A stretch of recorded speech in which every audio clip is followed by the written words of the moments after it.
सुंदर असा त्रिपुरासुरांचा त्या ठिकाणी विध्वंस झाल्यावर हे 3 दैत्य मरण पावले। सगळे देव लोक सनात झाले।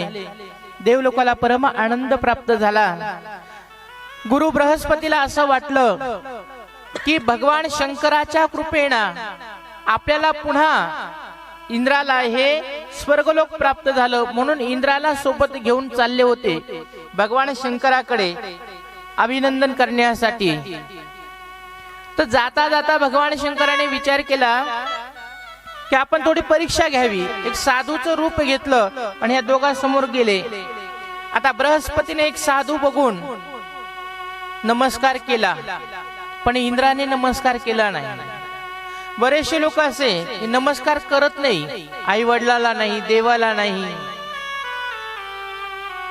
गुरुजनांना नाही। नमस्कार का करावा? तर नमस्कार केल्यावर 4 गोष्टीचा फायदा आपल्याला होत असतो। कोणत्या? अभिवादनशीलस्य नित्य वृद्धोपसेविनम चत्वारी तस्य वर्धन्ते आयुर्विद्या यशोबलम। आपल्यापेक्षा मोठ्या माणसाला, आई वडिलाला, गुरुजनाला, देवाला नमस्कार केला, आयुष्य वाढत असतं, बल आपलं वाढत असतं, विद्यामध्ये यश प्राप्त होत असतं। आयुर्विद्या यशोबलम, आणि आपल्याला यश प्राप्त होत असतं। पण नमस्कार कोण करतं माहितीये का? ज्याच्या ठिकाणी गुण आहेत, ज्याच्या ठिकाणी विद्वत्ता आहे, जो खरंच शिकलेला आहे तोच नम्र होत असतो। आणि जो भूतांच्या ठाई नम्र होतो त्यालाच त्या ठिकाणी भगवंताची प्राप्ती होत असते। मला तुम्ही सांगा, झाडाला फळं लागल्यावर झाड कोण्या दिशेने झुकत असतं? जमिनीच्या दिशेने। ज्या झाडाला जितके जास्त फळं असतील तितकं ते जमिनीच्या दिशेने झुकलेलं, वाकलेलं असतं। तसं ज्या माणसामध्ये जितके चांगले गुण आहेत तितका तो जगामध्ये नम्र होत असतो। आणि ही एक भक्ती आहे। प्रत्येक आपल्या भारत देशामध्ये बघा, पूर्वीच्या काळी लोक उठले, सकाळी रस्त्याने चालले, समोर माणूस दिसला की हात जोडते, राम राम, 2दा राम राम म्हणायचे, 3दा नाही, 1दा पण नाही। त्याचं एक कारण होतं, तुझ्यातल्या रामाला नमस्कार करतोय, माझ्यातला राम, म्हणून राम राम असं होतं। म्हणून ती एक भक्ती होती, लोकांना अनायास घडत होती। म्हणून नम्र माणसाने असलं पाहिजे। इंद्राने नमस्कार केला नाही, भगवान शंकराला राग आला आणि भगवान शंकराने ते साधूचं रूप सोडलं आणि मूळ स्वरूपामध्ये आले। म्हणाले, इंद्रा, तुझ्यासाठी मी ह्या त्रिपुराचा वध केला, ह्या 3 माझ्या भक्तांचा त्या ठिकाणी पुण्य कमी करून त्यांचाही वध झाला। तुझ्यावर एवढे मोठे आम्ही देवलोकाने उपकार केले, पण तुला त्या उपकाराची जाणीव नाही, म्हणून तुला मी आता जिवंत ठेवणार नाही। 3रा नेत्र उघडला आणि अग्निज्वाळ प्रकट केली आणि इंद्राला जाळून मारायचं, तितक्यात बृहस्पती आडवे आले महादेवासमोर। म्हणाले, देवा, हा माझा शिष्य आहे, हा मूर्ख आहे, नालायक आहे, याच्याकडून चुकलं, याने तुम्हाला नमस्कार नाही केला, पण याला मारू नका, कृपया माझ्या भक्तीवर प्रसन्न व्हा आणि माझ्या शिष्याला अभयदान द्या। गुरुचं कर्तव्य असतं शिष्याला पावलोपावली सांभाळणं, कारण की त्या जगामध्ये सांगितलं, राष्ट्र करी पाप राजाने भोगावे। प्रजेकून जर का काही पाप घडत असेल तर ते पाप राजाला फेडावं लागतं, कारण की देशाचा जो राजा असतो ना, तो ह्या देशातला मुख्य नागरिक असतो। हे देश म्हणजे घर आहे आणि त्याचा मुखिया म्हणजे राजा असतो। मग प्रजेकडून काही पाप घडलं तर राजाला भोगावं लागतं। बायकोकडून काही पातक झालं तर ते तिच्या नवऱ्याला फेडावं लागतं, आणि शिष्याकडून काही पाप झालं तर त्याच्या गुरुला फेडावं लागत असतं। म्हणून माझा शिष्य मूर्ख आहे, त्याने तुम्हाला नमस्कार नाही केला, पण माझ्या भक्तीवर प्रसन्न व्हा आणि माझ्या शिष्याला अभयदान द्या। भगवान शंकर म्हणले, आता हा अग्निज्वाळ निघाला, कुठे टाकू? समुद्रात टाकला आणि समुद्रामध्ये सुंदर असा एक बालक प्रगट झाला आणि मोठमोठ्याने आक्रोश करू लागला।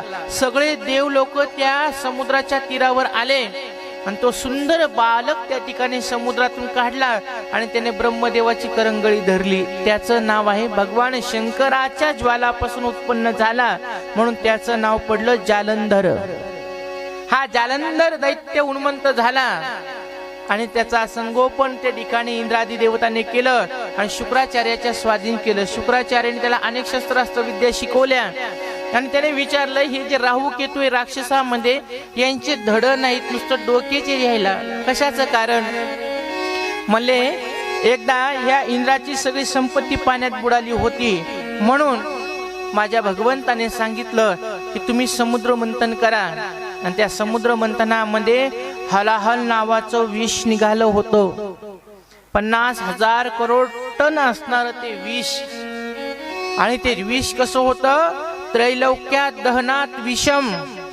ते विष जर का मृत्यू लोकात टाकून दिलं असतं, स्वर्गात टाकून दिलं असतं तर तिन्ही लोक जळून भस्म झाले असते. एवढं विष प्रभावी होतं ते. मग ते विष समुद्र मंथनातून निघालं आणि सगळे देव लोक म्हणाले आता हे विष कोणाला द्यावं? तर नारायणाने सांगितलं महादेवाकडे जा. म्हणले महादेव त्याला सोयीला लावतील, पण माझं नाव सांगू नका म्हणले त्यांना. सगळे देव लोक त्या ठिकाणी कैलासामध्ये आले, बाबाजवळ जाऊन बसले. म्हणले बाबा, त्रैलोक्यात दहनात विषम असं हे विष उपस्थित झालं. आता ह्या विषाला जगात कोणीच स्वीकार करणार नाही आणि आम्हाला तरी असं वाटतं ह्या विषाची सोय फक्त तुम्हीच लावू शकतात. हे विष कसं पचवायचं तुम्ही विचार करा आणि जग कल्याणासाठी ह्या विषाचा तुम्ही स्वीकार करा. आता प्या तर म्हणता येणार ना स्वतः, कसं म्हणावं औषध प्या म्हणून, विष प्या म्हणून. महादेवाने पार्वती मातेकडे बघितलं, वाम भागाला बसलेली पार्वती मातेनं महादेवाला माना हलवली न होकार दिला, विष प्या म्हणली. मी एका गावात अशी शिकवता सांगितली, एक बाई घरी गेली, तिच्या नवऱ्याला लय कंटाळलेली होती ती रोज तिला दारू पिऊन यायचा, हानमार करायचा. ती म्हणली बरं झालं मला सापडलं पुरावा. घरी गेली, म्हणली पी नाही विष मरण म्हणली, मला त्रास देऊस तू असं म्हणली डायरेक्ट. ते माणूस मलाच भांडायला आला. म्हणलं बाबा मी म्हणलं पण पार्वती माता काय म्हणली ते तुझ्या बायकोनं नाही ऐकलं. म्हणलं भगवान शंकराला जगदंबा म्हणली प्रभो, ह्या देवलोकाचं ज्या गोष्टीमध्ये हित असल आणि हे विष पचवण्याचं तुमच्यामध्ये सामर्थ्य आहे, जगाचं कल्याण ज्या गोष्टीनं होईल ती गोष्ट तुम्ही करू शकता, माझी काहीच अडचण नाही. त्याने म्हणली, नुसतं बघितलं होतं. आणि भगवान शंकराने माग पुढे काहीच एक विचार नाही केला आणि ते हलाहल नावाचं विष आणलेला तो घडा घेतला आणि तो पूर्ण घडा प्राशन केला, विष पिऊन घेतलं. अरे जो देवावर आलेलं संकट ते विष स्वतः प्राशन करतो. यायला अमृत प्यायला भेटलं म्हणून यायला देव म्हणतात, पण महादेवाने विष पिलं आणि देवाचं राखण केलं, रक्षण केलं. म्हणून माझ्या महादेवाला देवो के देव बाबा महादेव असं म्हटलेलं आहे. आणि शंकर बाबा नेहमी भक्ताचं विषच पितात. तुम्ही बघा आपल्या जीवनात जो आपल्याला त्रास होतो, जो सहन होत नाही, तोच आपण महादेवाला जाऊन सांगतो की नाही. सगळं संकट म्हणजे हे जगाचं विषच रोज माझा महादेव घेतोय स्वतःकडं. म्हणून महादेव सर्वत्र पूज्य झालेला आहे. महादेवाची सेवा सगळेच लोक करतात. तुम्ही बघा भगवान विष्णूची सेवा फक्त वैष्णव करतात, साधू संत वैष्णव लोक करतात. पण माझ्या महादेवाची सेवा वैष्णव पण करतात, संत पण करतात, राक्षस पण करतात, नाग पण करतात, किन्नर पण करतात. सगळे लोक महादेवाची सेवा करतात. काय तर बाबा सगळ्यांचं दुःख हरण करणार आहे. आणि महादेवाने एवढं हजारो करोड टनचं विष प्राशन केलं आणि भगवान शंकराच्या अंगाचा दाह व्हायला लागला होता, आग व्हायला लागलेली होती. भगवान शंकराला त्रास झाला. त्यावेळेस भक्त लोकांनी सुंदर असणारा चंद्र आणला, डोक्यावर ठेवला, तरी पण अंगातला दाह शांत झाला नाही. हिमालयामध्ये नेऊन बसवलं बर्फाच्या जागेवर, तरी पण अंगातली आग शांत होत नाही. चंदनाचा लेप लावला तरी पण अंगावरली आग शांत होत नाही. गंगा जटामध्ये आणून बसवली तरी पण अंगातली आग शांत होत नाही. तिथं आमचे देवर्षी नारद गेले आणि देवर्षी नारदाने विचारलं काय झालं. म्हणले भगवान शंकराने हलाहल नावाचं विष प्राशन केलं आणि त्यांच्या शरीराची आग व्हायला लागलेली आहे. खूप उपाय केले पण कोणताच उपाय आमचा लागू पडत नाही. नारद ऋषीने सांगितलं माझ्याकडे एक औषध आहे, ते औषध मी देतो, मला 100% विश्वास आहे त्या औषधाने भगवान शंकराची अंगातली आग शांत होईल. नारद बाबा समोर गेले, भगवान शंकराचं डोकं मांडीवर घेतलं आणि सुंदर कानामध्ये एक रसायन टाकलं, एक औषध टाकलं आणि त्याचं नाव आहे राम नाम मंत्र टाकला.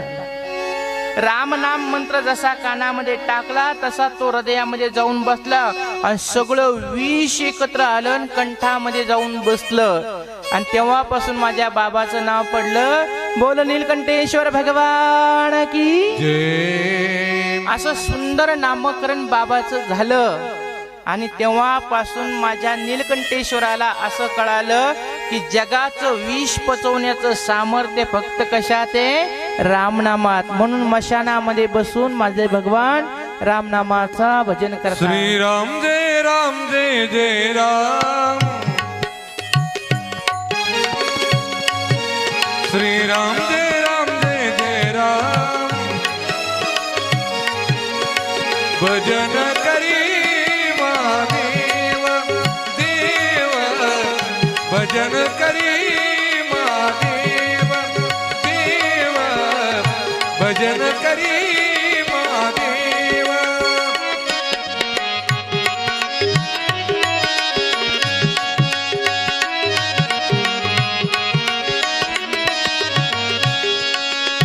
हे राम पूजी सदा सदा राम पूजी सदा सदा शिव, भजन करी महादेव देव, भजन करी महादेव देव, भजन करी महादेव.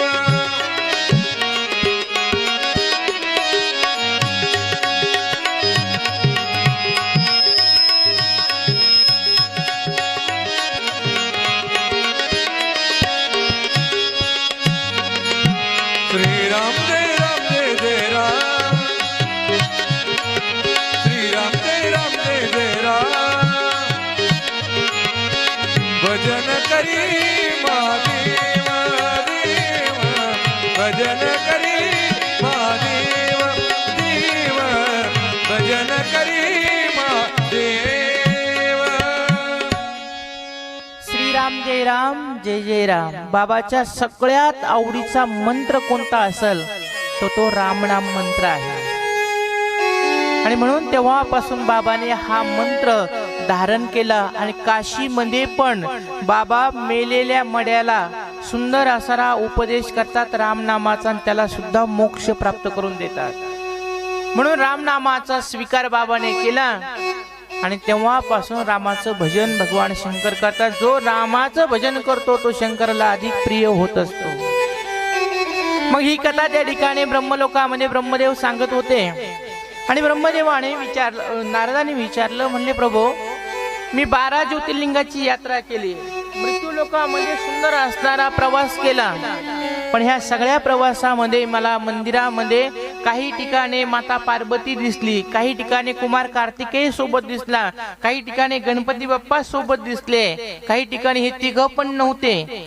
पण नंदी शिवाय मंदिर नाही असा हा असणारा नंदी नेमकं कोण आहे आणि ह्या नंदीचा जन्म कसा झाला ही कथा मला तुम्ही सांगा म्हटले. आणि सुंदर असणार त्या ठिकाणी ब्रह्मदेव नंदी महाराजांच्या जन्माची कथा सांगू लागले. ऐका. शिलाद नावाचे एक सुंदर ऋषी होते. फार सुंदर असं तप आचरण करायचे आणि सगळं जीवन परमार्थामध्ये व्यतीत करू लागले होते. सुंदर असणारे भगवंताचं नामस्मरण करायचे, फळाहार घेऊन भगवंताचं नामस्मरण करत पूर्ण जीवन त्या ठिकाणी भगवत सेवेमध्ये अर्पण करू लागले. पण आपल्यावर काही ऋण असतात मनुष्यावर. 3 प्रकारचे ऋण प्रत्येक मनुष्यावर असतं. पहिलं ऋण आहे देवाचं. का तर देवे दिला देह भजना गोमटा, सुंदर असणारा हा नरदेह भगवंताच्या कृपेने आपल्याला प्राप्त झाला, म्हणून पहिलं ऋण असतं देवाचं आपल्यावर. आणि जर का देवाला वाटलं ना याला उचला होतं, कुठून पण उचलू शकतो देव. म्हणून आज इथं सगळेजण बसलेलो आपण देवाचे उपकार मानायला पाहिजे की देवाने आपला कोरोनात नंबर लागून दिला नाही. कोरोनात नंबर लागला असता तर आज आपण हा सुख सोहळा बघितला नसता. बघितला असता का? नाही. म्हणून देवाचे उपकार प्रत्येक मनुष्यावर आहे. दुसरे उपकार आहे ऋषीमुनी लोकांची. कारण की ह्या ऋषीमुनी लोकांनी जगाचा त्रास सहन करून आपल्या उद्धारासाठी हे पुराणाची रचना केली, या शास्त्राची रचना केली की ज्याने श्रवण मात्राने लोक तरुण जातील.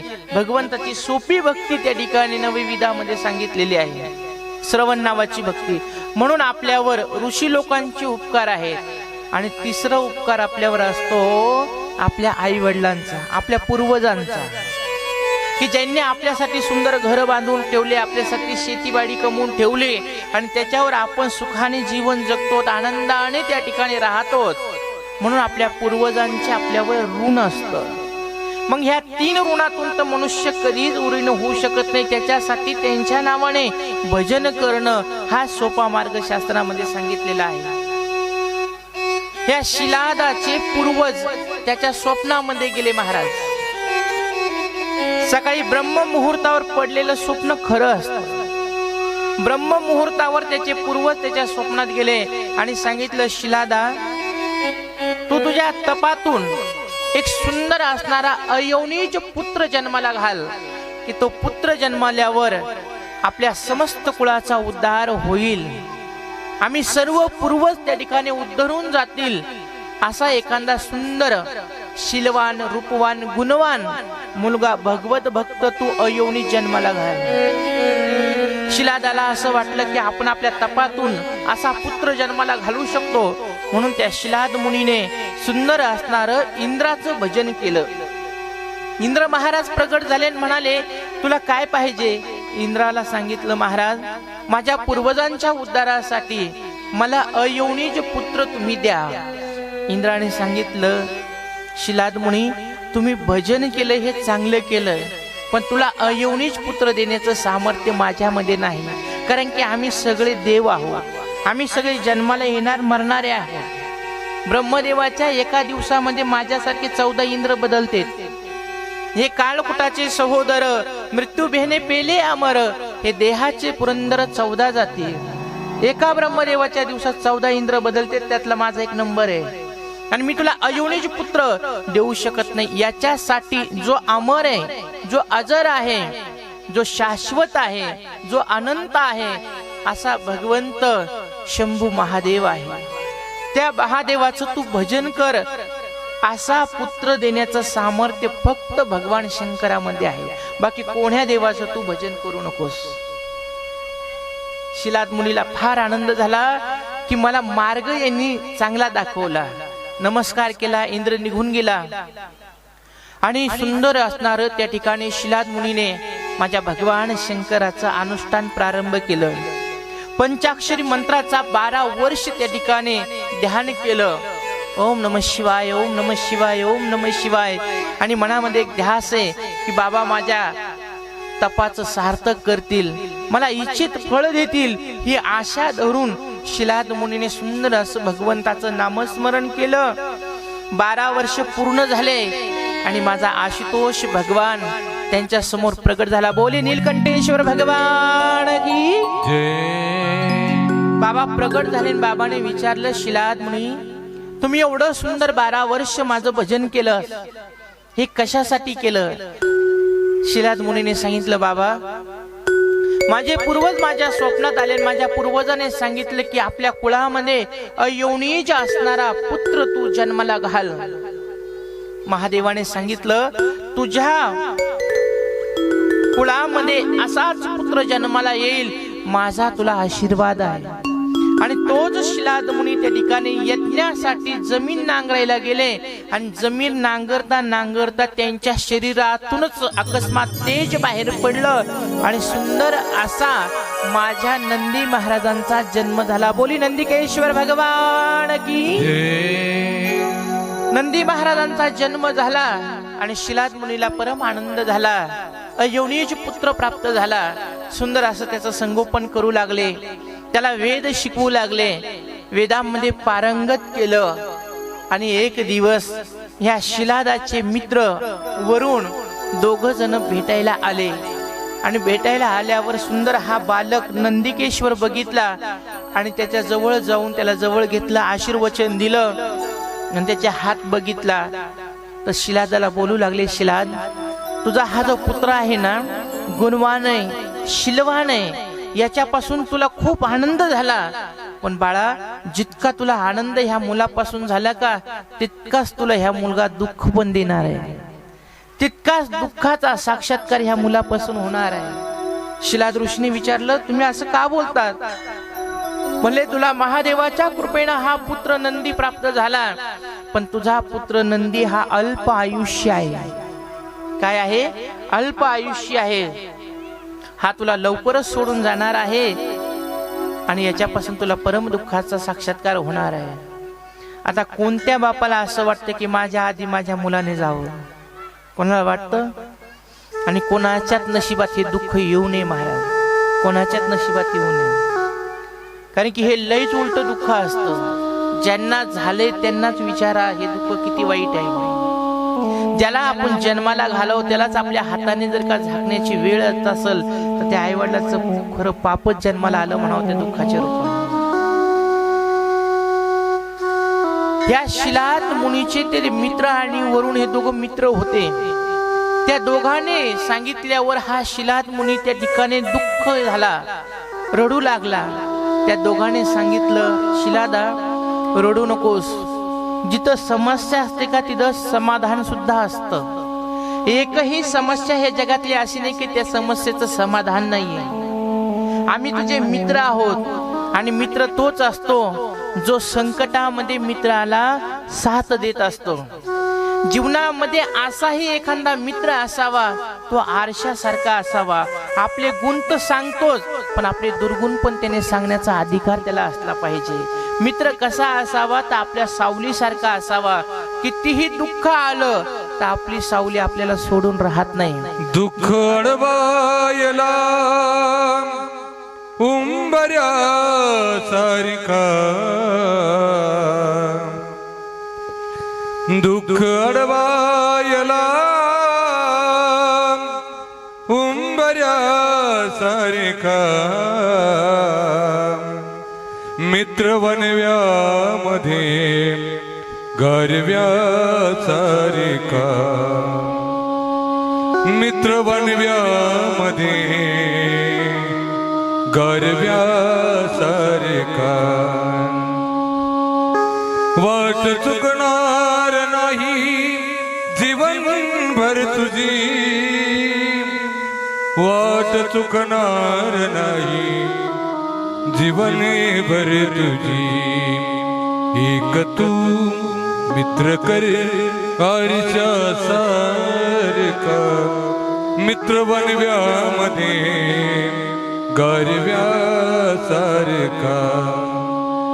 आत्महत्याच करणार नाही कुणी, आत्महत्याच करणार नाही कुणी. मित्र असला जवळ जर मना सारखा, मित्र वनव्यामध्ये गरव्या सारखा. मैत्रीचा ते गाय होऊन म्हणा, मैत्रीचा ते गाय होऊन म्हणा. जा बिलग तू तिला वासरा सारखा, मित्र वनव्यामध्ये गारव्या सारखा, मित्र वनव्यामध्ये गारव्या सारखा.